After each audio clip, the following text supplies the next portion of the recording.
Shalom and welcome to the Garden City of Safed. This audio explanation system was established here in memory of Itskovich Cohen, a beloved citizen of the city of Safed. From childhood, he was deeply connected to the city where his family has lived for many generations. Itzik witnessed the horror of the massacre of Jews in Safed in 1929, and he swore that it would never happen again. He joined the Haganah Defense Organization and was given command over a section of the Jewish neighborhood in the city during the War of Independence. He was one of the scouts who led the Palmach fighters in their tough battle over the Metzudah Hill stronghold that overlooks the city. In his later years, he dedicated his time to guiding groups, mainly youth and soldiers, on special tours around Safed that trace the battle stories to liberate the city in the War of Independence. The city garden, where we are now, was developed more than 100 years ago as part of a hospital that was established here. In order to create a pleasant and healthy atmosphere, a forest was planted around the hospital along with this garden. Listen to Rachel, the widow of Itzik Cohen, telling her story. אני זוכרת את גן העיר בשנות ה-30. I remember this garden as it looked during the 1930s. The view of the Tiberias and Ein Zeitim forests were enchanting. I used to come here with my friends. The British ruled the country at that time, and it was quite scary to be in the garden, but we could not resist coming here. The garden was well tended, and it had many trees. Several of the eucalyptus trees were engraved with the initials of loving couples. I remember the flower beds and the smell of the herbs.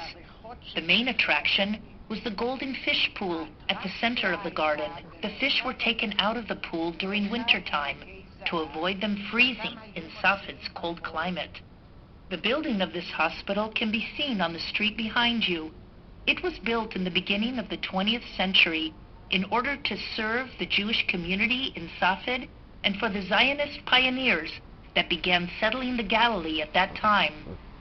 The hospital was built with the assistance of Baron de Rothschild.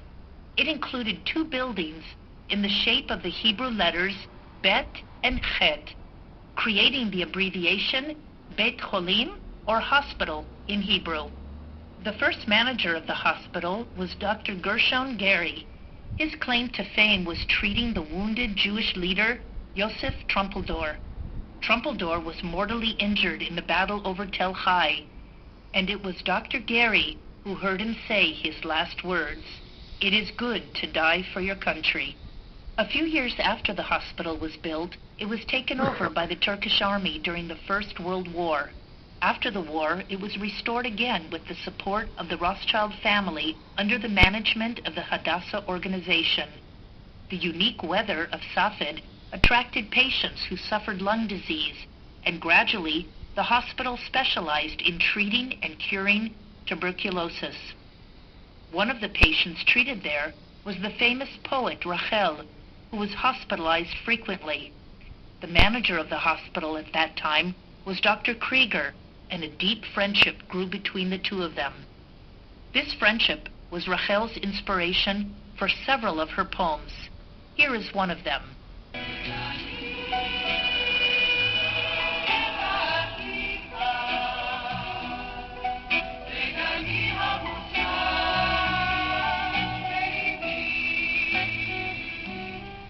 During the War of Independence, the hospital was turned into a military hospital and treated the injured soldiers from the city and its surroundings. At this very spot was the border between the Jewish and Arab quarter, and most of the fiercest battles took place here. From here, you can see the amazing view of Beria Hill. On the hill, the village of Beria can be seen. The name comes from the Jewish village of Beri that existed here from the Talmudic period. Rabbi Yosef Karo, author of the Code of Jewish Law, known as the Shulchan Aruch, lived in this village for a period of time and wrote some of this book while he was there. Looking to your left, you can see behind the fence a building that today is part of Safed Academic College. The building was established in 1925 by the Alliance Jewish Organization and served as the first secular school for the children of Safed. After the establishment of the State of Israel, the state ran the school, and it became a secular high school. For generations, students from Safed and its surroundings received their education here, spreading the knowledge they achieved here all over the country, wherever they chose to live and work, including Safed. During the last years, Safed Academic College purchased all the historic buildings surrounding us and changed them into classrooms for its students that come from all over the country. Today, thousands of students are studying here in a variety of fields. This explanation system serves as a testimony for the great love that Itskovich had for his hometown.